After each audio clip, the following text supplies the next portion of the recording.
Welcome to Feminized. It's time for a show that turns the spotlight on the powerful women shaping cannabis culture. The cannabis industry is on fire and women are sparking it up. If you like the show, please subscribe. You can also subscribe to the Feminized podcast with Liz Grow on YouTube and Instagram. The future is feminized. It's time to grab your strongest sativa because today we're going to business school with the executive editor and co-founder of Green Market Report, Debra Bordchardt. She fearlessly opens up about her long road to acquisition and gets really real about what it takes to make it. Spoiler alert, there will be tears. I'm excited to introduce you to my new friend and the smartest person I know, Debra Bordchardt. Hey sis. You're now listening to the Feminized podcast. So let's just jump right in. So Green Market Report, you founded that publication. It's a digital, it's a media platform. Take it from here because I want to know it all, Debra. Let's start with Green Market Report in 2017. Right. So I founded Green Market Report in 2017 with Cynthia Salarizada. She was my co-founder. And, at the time it was just an idea to do a website that was focused on cannabis financial news, something that I really wasn't seeing in the marketplace. There was certainly people covering marijuana business news, but it wasn't really doing those deep dives into the nitty gritty of the finance. And then most of those reporters were really cultural and lifestyle reporters. So their background wasn't in the kind of background to go into these real lengthy discussions or really get through a company's earnings report and give it context and value. And, it was a little crazy to start a media company because, it's really a hard area to make money. You're reliant on advertising, which can be very lumpy. Some months it's great. And then you can go for 3 months without a new client. And then events, we really were also very reliant on events. And then obviously COVID. So right. COVID killed our event schedule and we had to pivot and we managed to survive. And then we were acquired by Crane Communications in October 2021. So that was really just amazing and kind of was the exit I wanted. Thank you. Oh, wow. God, congratulations. That is really the cherry on top. And that, being in the media as well, we have a production company that focuses in cannabis. So, don't have the platform like you had, but, the dream is to have the resources to be able to tell the stories that you want to focus on without having to cater, so much to, the advertisers or where the money's going or, at the end of the month feel like, oh gosh, what's coming, what's next, so congratulations. Thank you very much. It was certainly a slog. I won't pretend that it was easy. It was really, really hard. And, it was a lot of financial stress and emotional stress just to run a company and keep it going and pay writers and all the kinds of things that all the costs that are associated with running a company. So now that I'm owned by Crane, I'm now executive editor versus CEO, which I'm okay with. And it's good to have that financial backing. So next up is we're back into the event calendar. We actually have an event on April 28th in New York City, and it's a women's summit. Yes. So tell me more. I know, I'm super excited about this. So I get invited all the time to do panels, to be moderator on panels. I've got a journalism background, so I'm a good moderator. So I get asked for that quite a bit. And I was really, and I was really tired of going on to some of these panels and being the token female. And now we call them manels because you go to these conferences and it's just a panel of a bunch you men. And it's so frustrating. Manels. Because manels, yes. Because as you know, there are just gobs of women in the cannabis industry that are successful and inspiring. Yes. And it just they've done so much, and I really wanted to highlight that. Plus, and no offense to the other conferences that have had, say, a women's brunch or one panel on women in cannabis. That's right. Usually my favorite. So I realized that it was time for a cannabis business conference. Yes. That really kind of targeted and focused on women in the industry. So they're not fluffy topics. We get into the weeds here in this conference. We talk about raising capital. We talk about PR and media so that women in the audience can, if they don't already have the money for a PR firm, they can get a little bit of information from these PR professionals on how to go about their business. The truth about running a dispensary, from some women running dispensaries. So instead of getting mansplained, we're going to have women who are actually out there in the trenches doing this. We're going to have Kim Rivers is going to be there. She's the CEO of Truly, which is one of the largest cannabis companies in the country, publicly traded. We're going to have Tremaine Wright, who is head of the New York Cannabis Control Board. So, it's going to be all genders, of course, are welcome. We certainly aren't saying no men can come, but I fully expect the men that are coming are men that are very secure in themselves and not threatened by a bunch of successful women. No, the smartest men, most intelligent men will show up knowing that they have a lot to learn and they could just be a fly on the wall. Yeah. And then we're going to have a tech conference later this year and a finance conference. But this was one that just really was something that I personally wanted to do. And I wanted to give women a place to network with other women, which I think is really important. It's really hard to do that over Zoom. It's really hard to do that in some of these giant big conferences like an MJ Biz. It's really hard to network at something like that where there's like 20,000 people. This is going to be, a limited affair. And how many are you expecting? A nice non-judgmental space for people to really ask questions. That's some of I went to college with some girls who went to all girls schools, and I was so fascinated, like, oh my God, like, what did you do with yourself? And they were like, have the best time ever, ask all the questions we wanted to in class, have our periods and not be super nervous that, God forbid we bleed through. I mean, these really things that you don't think about as a woman, and we're living, the same, very similar lives trying to make it. But when you have men in the picture, it's just different.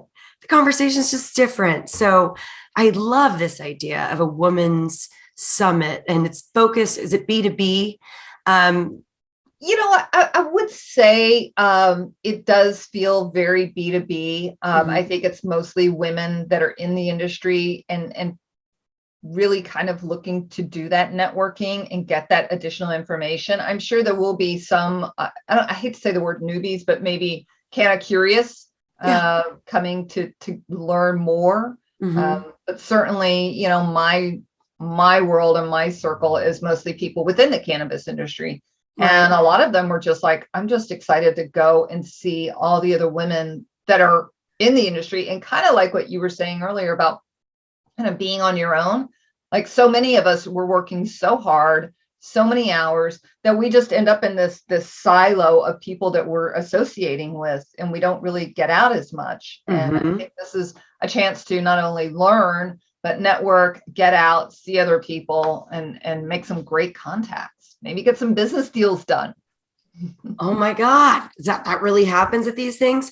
Yes, it does. It does. I know I've had that happen at a lot of my events, and a lot of the people, my events stay small. My goal was never to do the MJ Biz 20,000 people thing. There is a place for that. And that's great. That's not what I want to do. And there's been a lot of research saying that, if an event is really the sweet spot for events is like 150 people. If you hit that 150 mark, people really get something out of it as far as networking. They make contacts, they have conversations. Those conversations lead to real business deals and real connections. Absolutely. You get into those big numbers, that all goes away. You may get somebody's business card, but half of those leads are going to end up being people that don't even remember having a conversation with you. Right. The quality gets diluted in so many ways, the more bodies you add, but at the same time, you want the biggest audience possible on the message, I think. And, so how are you going to capture the content at the conference and, you know, put it out for the masses? That's a great question. We have, every one of my moderators is a female journalist of some sort. So that's another little added bonus for Nice.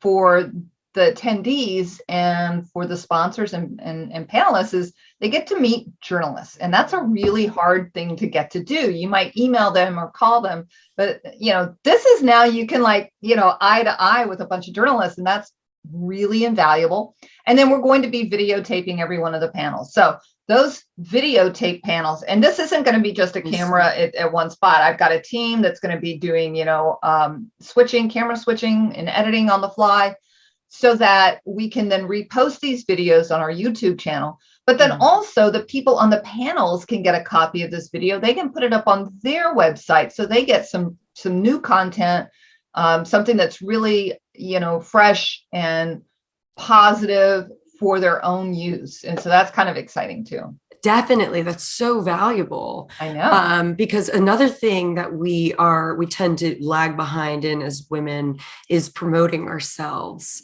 and promoting our accomplishments. So having a media company doing it for you, you know, just creating this piece that you can put out there, that keeps you topical and relevant. I mean, that's just awesome.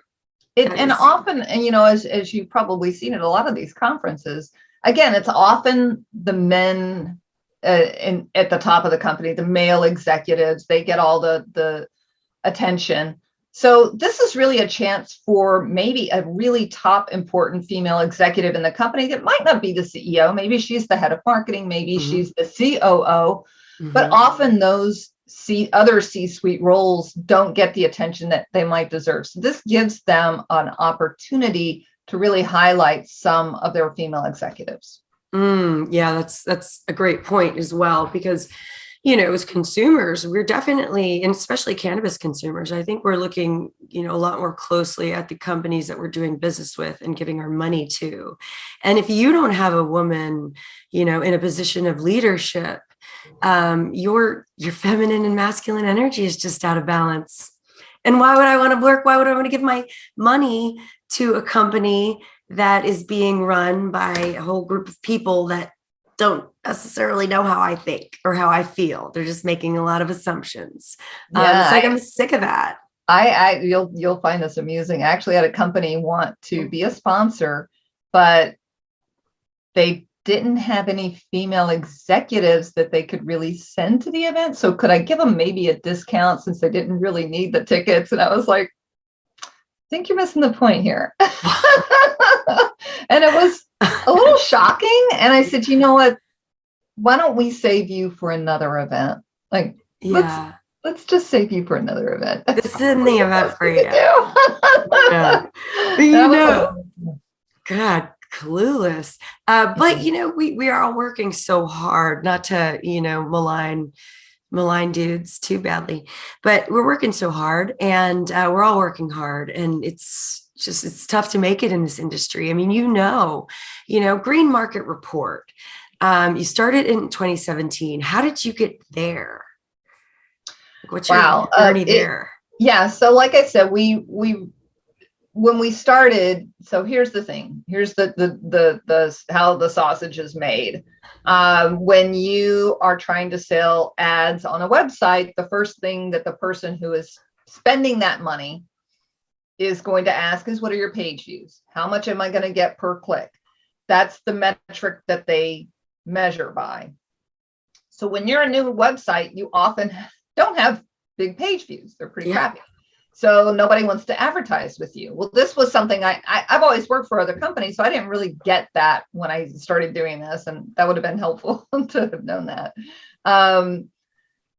So that was a thing. That was why I ended up having to pivot into events. And honestly, I never had done more than a dinner party at my house. I did not know what I was doing, but I knew my company had to survive. Failure was not an option. So I just, you know, how they say, fake it till you make it. My first event, I just did it the way other events that I had gone to look like. I just copied what I had seen at other events. Yeah. And figured it out on my own. And I certainly made mistakes in how I spent some of my money on the events in the early days, because I just didn't know. I was just winging it. Right. What was one of those lessons? And of course, every event I did, I learned something additional. Each event, I learned something new as to, okay, I want to do that, but I don't want to do that. And so that helped tremendously as I got through that learning curve. And then again, like I said, when COVID happened, luckily by then my page views were up, my audience was measurable. So now I could go back to those advertisers and say, hey, my page views are up. Here's what my audience looks like. I have metrics now. I have ways to measure this. And so I was able to then get through those first couple of years so that I was in better shape to make that pivot. Yeah. And I think that's the thing. And from what I hear from so many other companies is being able to weather those first couple of years. So a lot of entrepreneurs will tell you, well, the sexy part is deciding to open the business. Oh, yeah. And the fun part is opening the business.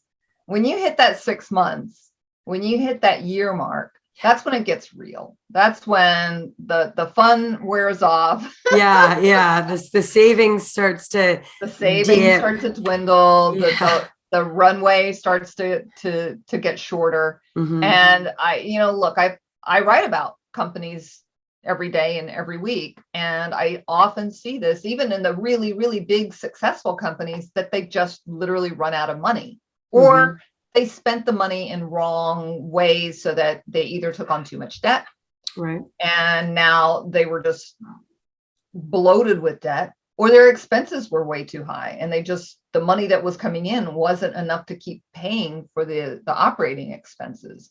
Mm-hmm. And that's certainly, we knew going into this, we were going to have to keep a lean, tight ship.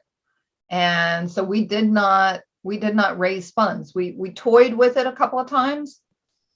And I'm glad we didn't, because had we gone out there and raised a lot of money, then when someone wanted to acquire us, we didn't have that monkey on our back. Because that's what happens too, is when someone's looking at you to acquire you, they are also looking, did you raise money from investors? And how much do we have to spend to pay those people off? Right. And some companies they go out and raise millions and millions, and it's addictive, and they have to keep going back to the bank and the penny, the piggy bank and looking for more money from more investors, and it becomes this chase.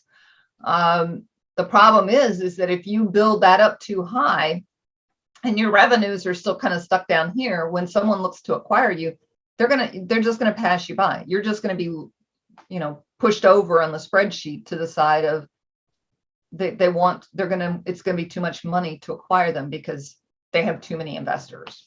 I love the way that you really simplify that, and you make it's pretty basic. Yeah, pretty basic, but there's so much rhetoric, there's so much hype, the whole startup subculture is a beast in and of itself. And then you add cannabis on top of it, and cannabis makes us all feel good and makes us all feel like we're comedians and we have the best ideas. So why shouldn't we start a business or a blog or whatever? And then, I think that the reality sets in. And so if people, when folks hear that earlier, when they're still in that kind of idea, romantic phase, I think it's really helpful. And it's hard to get straight answers when you're talking about business, raising funds, the market, right? Because we're all still selling too. Yeah. Right? And trust me, I know, I'm happy to say I know what I know, and I know what I don't know. And one of the things that, it's hard is our egos get to us, because we see our peers or our colleagues raising money, and they put out a press release and say, oh, I raised $1 million. And you're like, gosh, how did they do that? And I didn't. And I admit, I went through that myself. It was, I thought, what am I doing wrong that these guys are out there raising all this money? But then when acquisition time came, like I'm saying, those were the people that got pushed to the other side of the spreadsheet, because now they had raised way too much money and weren't worth all that money from an acquirer. But I also spent way too much money on hiring people to do, investment decks for me because I didn't know what I was doing. And I would try to follow these templates and get books and read all these books to teach myself how to do this. And then I think I've paid 3 different people to do investment decks for me. And each person that looked at the previous one said, oh no, they did it all wrong. That's terrible. They did it all wrong. I'm going to do one that's it's going to land you some money. And all of that was just a huge waste of money for me. And it never worked. And ultimately, when I did my acquisition, it was done with literally a series of emails, and I had good bookkeeping. I will say that. I did pay for a really good accountant. So all my books were in stellar order. I would have recommend that to people. Like, make sure your books are in good shape, because when the time comes, you don't freak out. You're just like, yep, here they are. Here's my books. And you just go get the binder, you go get the PDFs, and you just drop them in an email and off they go. Oof, I'm going to send this clip to our accountant and just be like, Charlie, this is us, right? No, I love that though. It seems like something so doable. That's the real golden advice is, actually keep a clean house so that when they come a knocking, you can open the door and let them in. And I found an awesome female accountant. And I found her on, Upwork, which is such a great place to find really good talent. And every quarter I sent her my bank statements, and she came back, and it was money well spent. And I knew, again, I know what I know what I don't know. I'm not good at accounting. So I was happy to foist that on someone else. Yeah. And like I said, I had a binder, I had all the PDFs, I was organized. And when the time came, it literally took me all of 5 minutes to throw that information in an email. And most people, if the pitch deck is, from everybody I've talked to, it's okay. It gives you a little bit of interest, but it's not the real stuff. What they really want to see is the numbers. And if your numbers are in order, you're in much better shape than anybody else. Yes. I knew there was a reason I gave the passcodes over to all of my business accounts. So by God, he better be using them. But that is, it's so true though. The pitch deck is, it's what we all do. It's what we've all known because of startup culture. It's like, I have my deck. It's like a shield, and all it is a story. It's a graphic novel.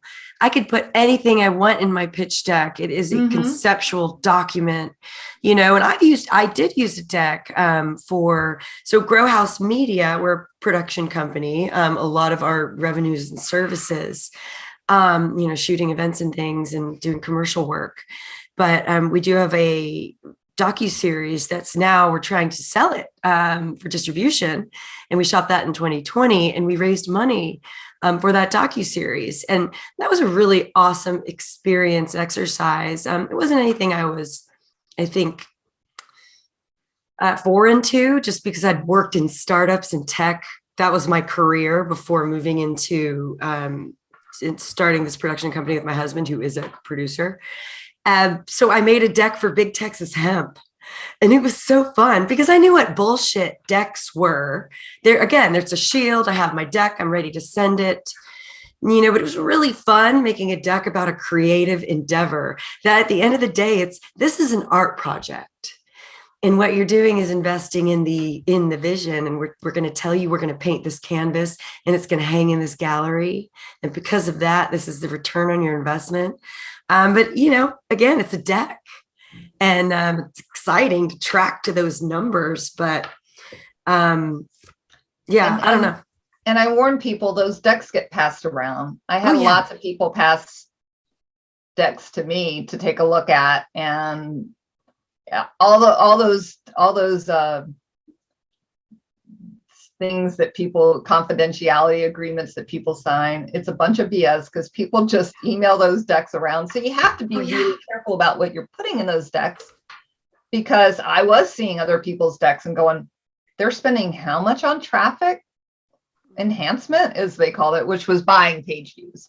Right. So that was what I was up against, was I was up against people buying page views, Right. where I was not doing that. So back to that original conversation of the advertising dollars, I had people actually saying, well, I'm going to spend my advertising dollars with this cannabis website because look at their page views. They're huge. And yours are like this. And it's like, but mine are all real people. Those are people in Vietnam clicking on the site all day long. Like those numbers aren't real. That those numbers are not real. They don't care if those numbers are real or not. And so that was another lesson I learned, was sometimes, things just are stacked against you. Yeah. You just have to be willing to stay true to your mission. And that was, I think, again, why I became an acquisition target, because I had a couple offers on the table. I didn't, and they came to me.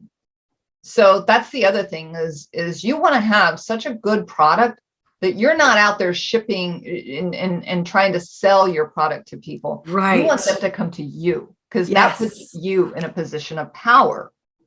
And so by just staying true to my mission and my product, I was able to draw that attention to me, to people that were like, oh shit, I want to buy this. I want to buy this property. This property is hot. It's solid. It's consistent. I mean, that's another thing with media. A lot of people say, I want to do a blog, or I want to do a podcast. I want to do a newsletter. Yeah. And after a couple of months, they're like, oh, this is a lot of work. Yeah, I want to do a podcast. Yeah. Podcasts are hard. Like, they're so much work. They and are. People don't realize that. And no, they think it's just talking. Staying true to your mission, having a good product will bring people to your door.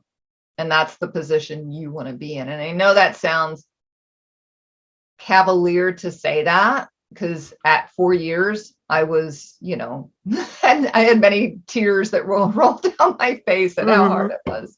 But then it all clicked. Yeah. And I was able to choose between the deals that came to me and choose a good one versus just taking a desperation deal. Oh, God. Debra, I feel Don't take the desperation deal. That's my advice to people. As much as you think you have no other options, and maybe sometimes you don't have any other option, and that's the best you can do. But don't. Know your worth. Yes. Know your worth. God, that's like I needed back to the numbers again. Coaching. Would I have loved to have sold for more? Yeah. Wouldn't we all? But my numbers didn't support that. And I was honest and real enough with myself to know, what are my numbers? And that's the thing. You have to know your numbers and be honest with yourself. But that's also the thing, is be honest with yourself and know, if you're worth this much, then you're worth that much. And if you got the numbers to support it, there you go. If your numbers aren't, you think I'm worth $1 million, but you're only doing $50,000 a year in revenue, something's wrong with that picture. And you either need to get your revenue up or bring your price down. Right. It's just math. It's just simple math. You know what? It's very easy to get overwhelmed by some of the topics, and some of the whole idea of capital raising and being acquired and all that stuff. It can be a little overwhelming if it's not your world and you don't know it. It truly can be a little frightening. Yeah. But that's what I try to do, is try to, when I talk to people, is try to drill it down to the essentials so that it's not so foreign and scary. Yeah. And that's what you put out there with Green Market Report. Yeah, absolutely. And I didn't even know it was a, women founded company, organization. I tapped in and I was in, because you deliver information in that way. It's timely, it's relevant, it's reliable. It's something that somebody who's not an accountant or lives in that finance world can really grasp and feel like, I've got an understanding of the cannabis economy, and I'm going to get in there. Some of it can get kind of wonky. Some of it, I wrote a piece yesterday that had all to do with these bonds and defaulting on bonds, and I had to get up a couple of times because my brain was hurting. But trying to explain it in a way that people understood that's really our special sauce at Green Market Report, is making this stuff accessible to everyone so that it's not like the Wall Street Journal or even Reuters sometimes, where you're trying to read these stories and you're just like, you've lost me. Right. Like, oh, I want to finish, but I can't understand. Yeah, my brain hurts. I can't do this anymore. Yeah. I love that. So before Green Market Report, how did you, I want to know how you got to start in Green Market Report.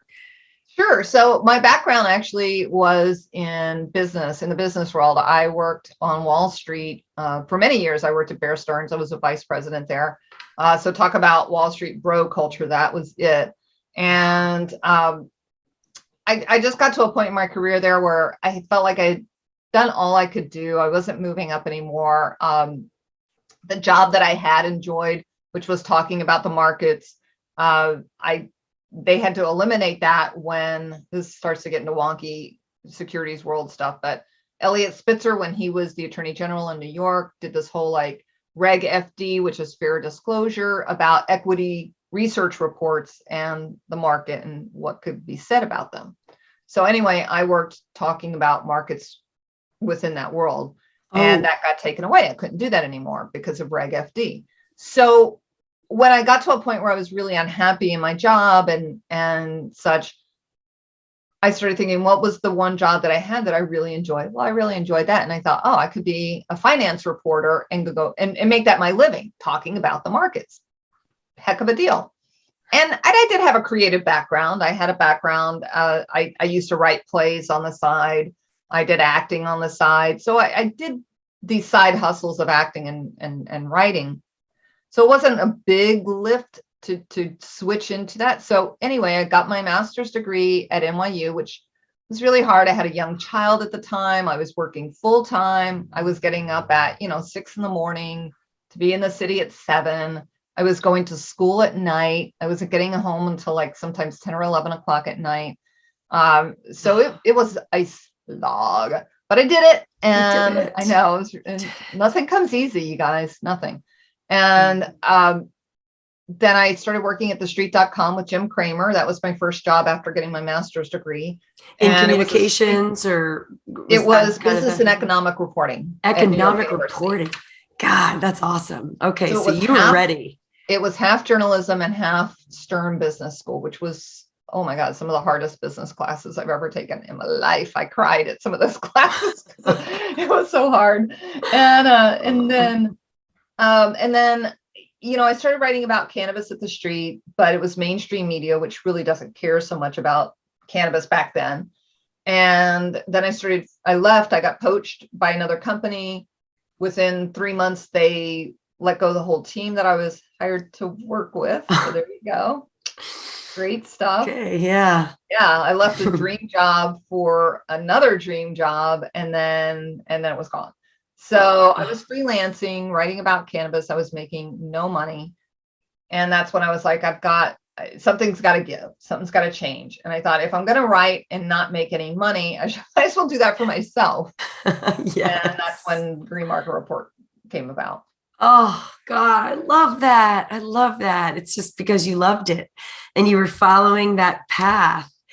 And look at you now. It was something I really believed in. But it was hard. Look, I spent all my savings. I had nothing to my name. And I'm a woman of a certain age. So that was pretty frightening to be staring down, retirement that wasn't, or hopefully retirement that wasn't too far away, and have nothing, no savings, all gone to this endeavor, with the hopes that it would eventually pay off, and it could have, and it could. But it's very likely it could not have. We could have just folded during the pandemic and just closed up shop, and I would have gotten nothing. So, God, I'm so glad. So it did have a happy ending. But sometimes you make these career choices, and sometimes they work out brilliantly, and then sometimes they blow up in your face, and you kind of do those. Why did I make this decision, and overanalyze it? But the hindsight's 2020, right? Well, yeah. And part of that decision was, and then it goes back to us being females, part of that decision had to do with the job that hired me away from the street. I could work from home. Now, of course, now in the post-pandemic world, we're all like, oh, everybody works from home now. Back then, no one worked from home. So to get a job that paid really well, that I could work from home, And I had commuted my son's whole life. So to actually be there where I could pick him up from school or something like that, something that just didn't exist for me before, that I could really be a part of my son's kind of day-to-day life, was so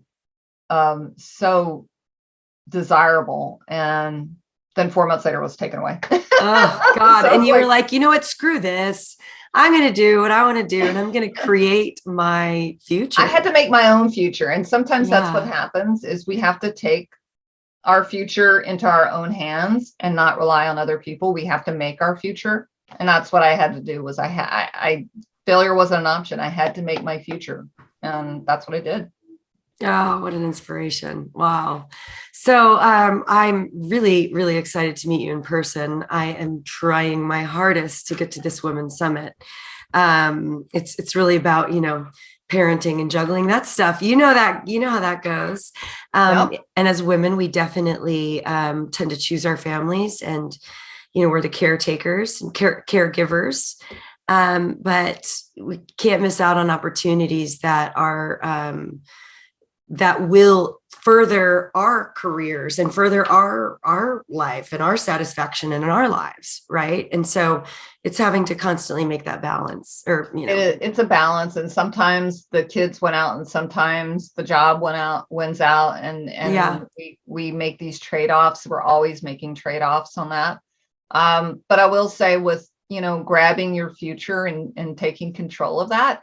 Somebody had told me once, it was great advice. They said, look, you start your company, you name yourself CEO, whether the company goes up, down, whatever, you've now assigned yourself that title of CEO. And that's now going on your CV. That's now going on your LinkedIn profile. People see you, that you are the CEO of a company. It may have been a company of one, Mm-hmm. but they see you now have that title on your CV.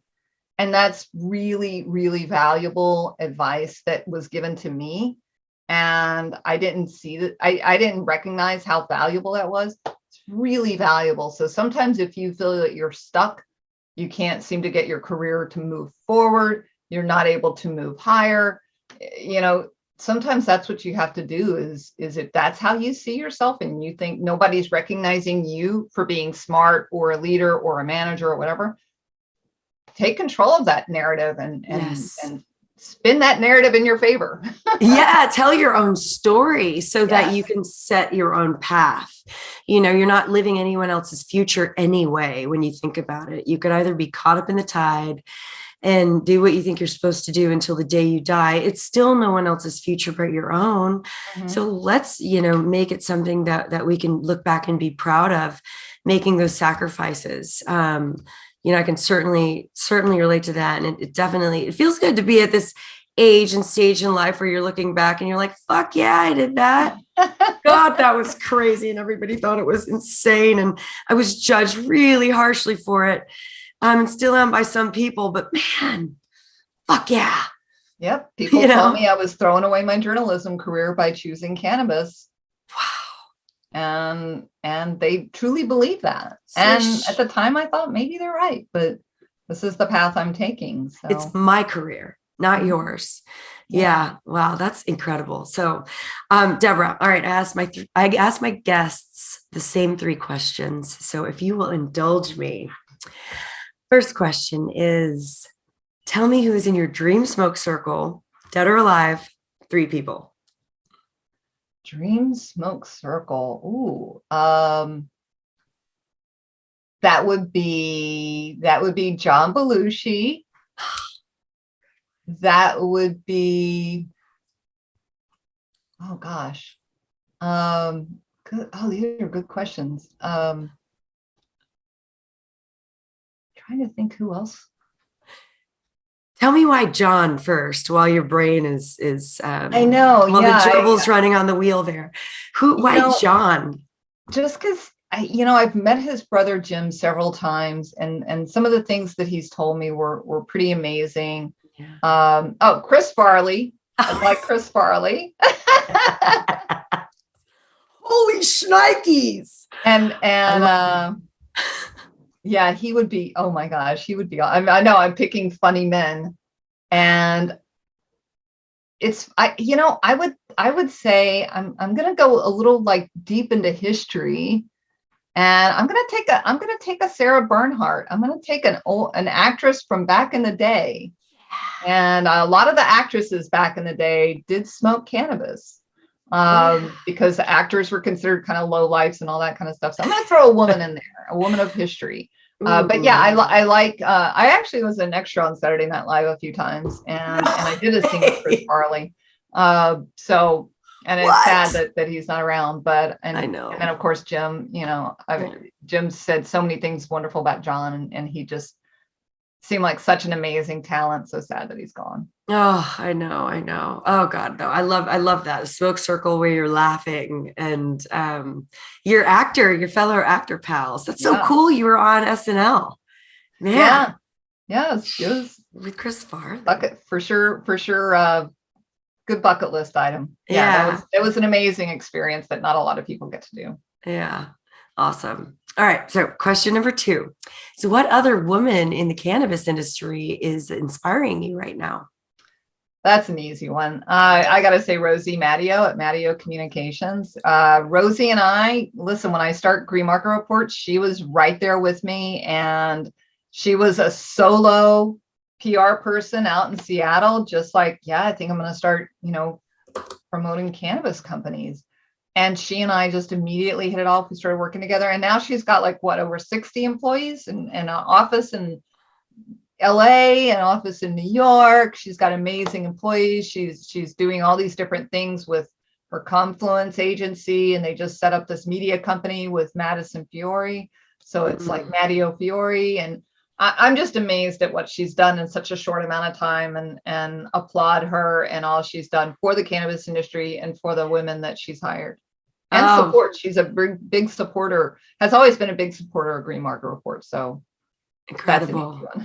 Oh, incredible. I'm going to need an intro, please. I'm going to have to chat with her on Feminized. Sounds like there's a lot to learn. She's amazing. Very cool. Okay. So last question is, what advice do you have for 13-year-old Debra? Wow. Believe in yourself. That's just it. I was not very confident and way too insecure, and really did not think that I could or would ever go very far. And I wish 13-year-old me would have been more brave to own who she was and be who she was. It took me a long time to get to that point. Yeah, but when you got there, girl, you definitely left a mark. I was slow, but I eventually got there. Incredible. Oh man. Well, your story is so super inspirational. And thank you for sharing, the lows too. It's just so important to talk about the real. So many times you come on a podcast or listen to an interview, and it's like somebody's resume and then all the good stuff. But real life is the most interesting. Yeah, people don't want to tell you that they cried. Like, this was hard. I cried. I spent too much money. I should have. And then when you tell that to some people, and they go, "Oh, thank God, somebody else is telling me." Yeah, it's beautiful. Yeah, so I definitely want to have you on again. Definitely. And next time, I think I'm going to have a list of questions, like financially oriented questions about the cannabis industry that I don't understand, because you really do put these concepts in ways that are just fully digestible, and you make me feel smarter. So let's go to school. Yeah, let's do it.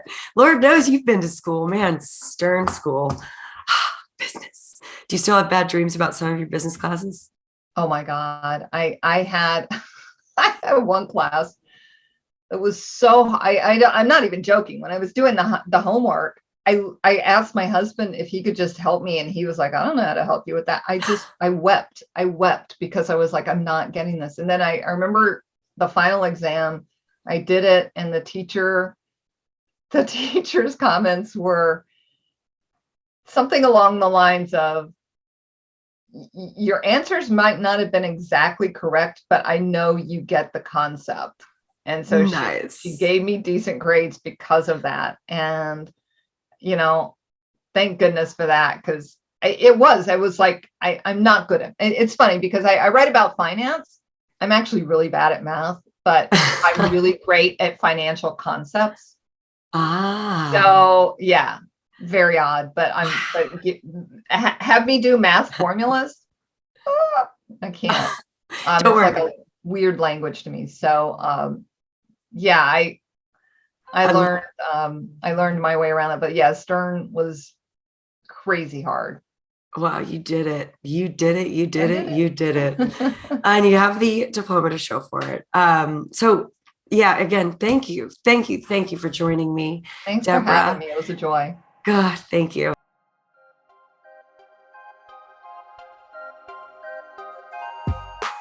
If you'd like more, subscribe to the Feminized podcast on YouTube. Follow at Feminized with Liz Grow on Instagram. Special thanks to our sponsors, Moose Labs and Richard's Rainwater.